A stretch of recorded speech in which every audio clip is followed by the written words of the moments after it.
शिक्षा का बस एक रोल है, बस एक, दिमाग को जिंदा करना।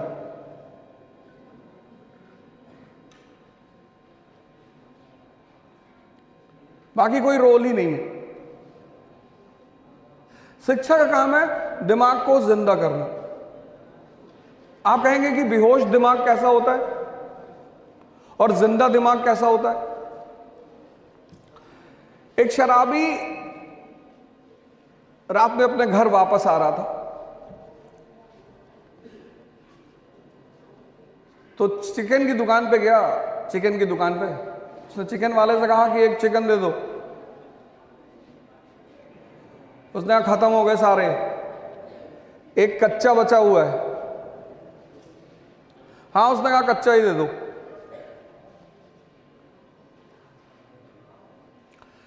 फिर उसने चिकन लेके वहां से अपने घर की तरफ चलना शुरू किया।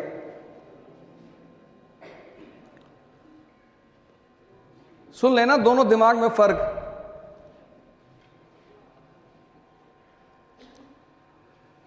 जब अपने घर के बहुत करीब पहुंचा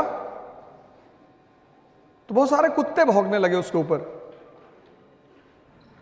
उसी में से एक कुत्ता बहुत करीब आया। वो भौंक तो नहीं रहा था, लेकिन उसके बहुत करीब आ गया।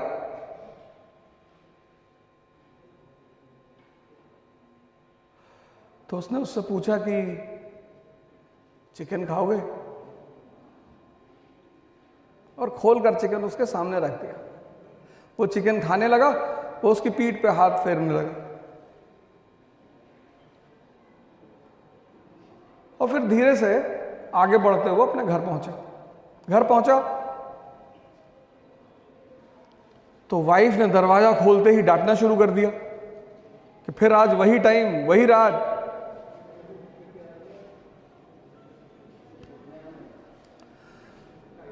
उसने कहा डांट बाद में लेना, पहले खाना खिला दो। इस पर सवाल करूंगा मैं कहानी के बाद। कहानी ही सुननी है। इस देश की सबसे खास बात यही है, दर्शन का कहानियों में प्रचार। इतनी कीमती कहानियां होती, हर कहानी में एक संदेश है। उस संदेश को पकड़ना है। उसकी बीवी ने कहा कोई खाना वाना नहीं है, भागो यहां से, निकलो। तब तक उसका बेटा अपनी मां के पास भागते हुए आया, कहा मम्मी मम्मी ये देखो वीडियो वायरल हो रहा है एक। पता चला मोहल्ले में एक चीता आ गया था और इस लेडी का जो आदमी था उसने उस चीते को चिकन दिया और उसी के पीठ पे वो हाथ फेर रहा था। और उस जो वीडियो वायरल हो रहा था उस पे लिखा था हमारी गली का हीरो। बेहोशी जो है, बेहोशी, वो पहचान पैदा नहीं होने देती। जैसे मैंने अभी आपसे सवाल किया कि आपका कॉलेज किससे एफिलिएटेड था। आप में से बहुत सारे लोग इस कॉलेज में पिछले 1 साल से तो होंगे ही, कम से कम। बहुत सारे लोग 2 साल से होंगे, कुछ लोगों का 3रा वर्ष होगा। आपने कभी अपने कॉलेज के R&D करने की कोशिश नहीं की? और कल आप इंटरव्यू देने जाएंगे, बहुत सारी परीक्षाएं आप देंगे, इंटरव्यू देने जाएंगे, और उसने आपके कॉलेज से ही शुरुआत कर दी कि आपके कॉलेज का पहला नाम क्या था, अभी इसका नाम क्या है?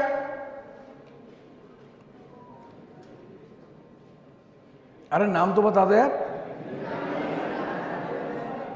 पहला नाम, पहला, ये तो अभी का नाम है, पहला नाम क्या था?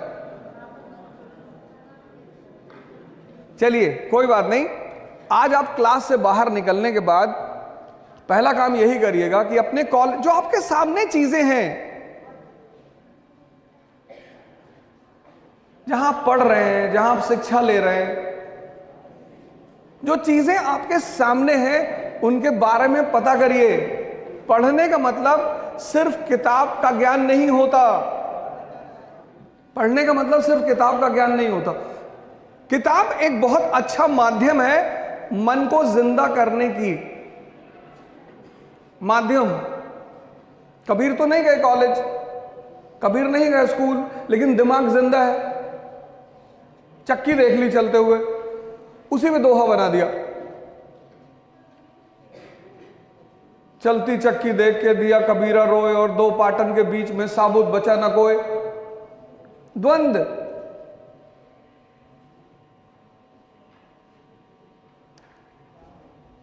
मेन उद्देश्य है इस मन को जिंदा करना।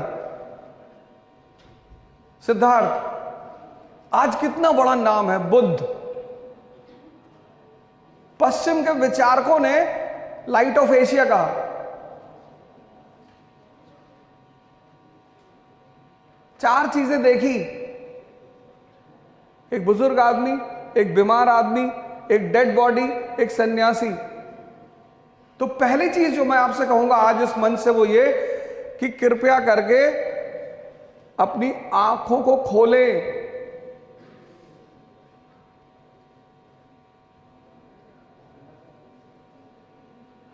कंपटीशन बढ़ गया है, ज्यादा बड़ा हो गया है।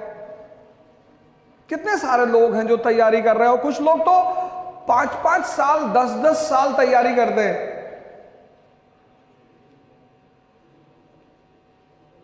इलाहाबाद में मैं सेमिनार ले रहा था, एक साहब बैठे हुए थे सेमिनार में, तो मुझे लगा किसी लड़के के गार्जियन है, पेरेंट्स हैं। तो सेमिनार खत्म हो मेरे सामने आया, मैंने कहा भाई साहब नमस्कार। बोले नमस्कार सर, नमस्कार। बोले सर एक बात पूछनी थी। मैंने कहा जी बताएं।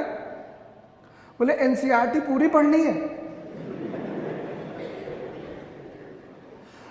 मैंने कहा आपका बेटा भी आया है, बच्चा भी आया है? कि नहीं नहीं, मेरे भी यूपीपीसीएस में 2 अटेम्प्ट बचे हैं। पाषाण काल से तैयारी कर रहे हैं।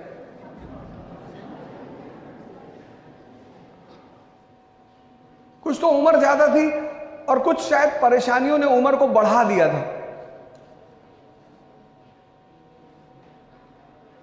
तैयारी 1 साल होती है बस, उसके बाद कोई तैयारी नहीं होती। सबसे पहला काम आप ये करिए कि आप अपने इस दिमाग को जिंदा करिए। जिस चीज के सामने आप पढ़ते हैं कम से कम उसे जानने की कोशिश करिए। कितनी बार आप रिक्शे पे बैठे होंगे, लेकिन अगर मैं अभी इस क्लास में पूछ लूं कि रिक्शे की शुरुआत किस देश में हुई, तो शायद इस क्लास में बैठा हुआ कोई व्यक्ति बताएगा। क्यूरियोसिटी तो खत्म ही कर दी आपने, जो ज्ञान की मां कही जाती है, क्यूरियोसिटी।